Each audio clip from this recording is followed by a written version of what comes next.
दोस्तों, आज की इस वीडियो में मैं आप लोग को पर्यावरण प्रदूषण के बारे में लिखना बता देता हूं। आप लोग को पूरा वीडियो में एंड तक बने रहिए। इसमें पर्यावरण प्रदूषण के बारे में पूरी डिटेल में लिखा गया है। इसको लिखना कैसे है स्टेप बाय स्टेप बताया गया है। तो चलिए स्टार्ट करते हैं। सबसे पहले देख लीजिए पर्यावरण प्रदूषण के बारे में। सबसे पहले आप लोग प्रस्तावना लिखिएगा और प्रस्तावना में दोस्तों ये सब लिखिएगा। विज्ञान के इस युग में मानव को जहाँ कुछ वरदान मिले हैं वहाँ कुछ अभिशाप में मिले हैं। प्रदूषण एक ऐसा अभिशाप है जो विज्ञान की कोख से ही जन्मा है और जिसे सहने के लिए अधिकांश जनता मजबूर है।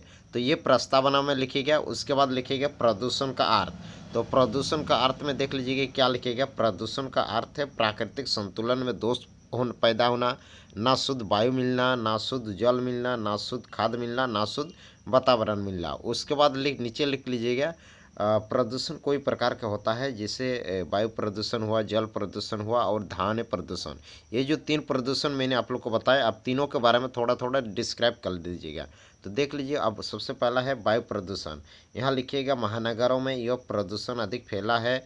वहाँ चौबीसों घंटे कल कारखाने का धुआं, मोटर वाहनों का काला धुआं इस तरह फैल गया है कि स्वस्थ वायु से सांस लेना दुर्लभ हो गया है। उसके बाद लिखिएगा मुंबई की महिलाओं धोए हुए वस्त्र छत से उतारने जाती है तो उन पर काले काले कण जमे हुए पाते हैं। ये कण सांस से मनुष्य के फेफड़े में चले जाते हैं और असह्य रोगों को जन्म देती है। यह समस्या वहाँ अधिक होती है जहाँ सघन आबादी होती है। उसके बाद लिखना है वृक्षों का अभाव होता है और वातावरण का तंग होता है। उसके बाद आगे लिख लीजिएगा जल प्रदूषण। जल प्रदूषण के बारे में थोड़ा लिख लीजिएगा।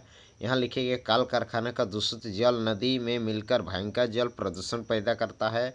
बाढ़ के समय तो कारखानों का तो दुर्गंधित जल सब नाली में घुल मिल जाता है। इससे अनेक बीमारियाँ पैदा होती है। उसके बाद आगे नेक्स्ट लिखिएगा, देख लीजिए ध्वनि प्रदूषण के बारे में थोड़ा लिखिएगा। ध्वनि प्रदूषण में क्या लिखिएगा देख लीजिए। ध्वनि प्रदूषण में लिख लीजिएगा मनुष्य को रहने के लिए शांत वातावरण चाहिए, परंतु आजकल कल कारखाने शोर, यातायात का शोर, मोटर गाड़ियों के चिल्लों, लाउड स्पीकर के कारण भी ध्वनि ने बहरापन और तनाव को जन्म दिया है। उसके बाद नीचे लिख लीजिएगा प्रदूषण के दुष्परिणाम।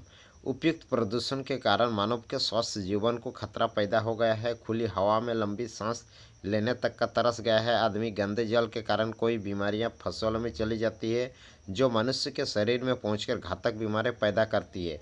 भोपाल गैस कारखाने से किसी गैस का कारण हजारों लोग मर गए हैं। उसके बाद लिखा है कितने लोग अपंग हो गए हैं।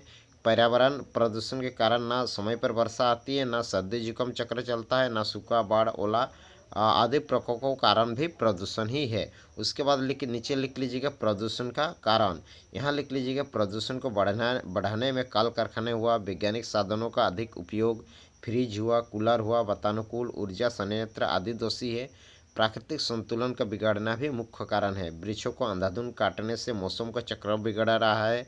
घनी आबादी वाले क्षेत्रों में हरियाली न होने से प्रदूषण बढ़ा है। उसके बाद नेक्स्ट नीचे लिख लीजिएगा सुधार का उपाय।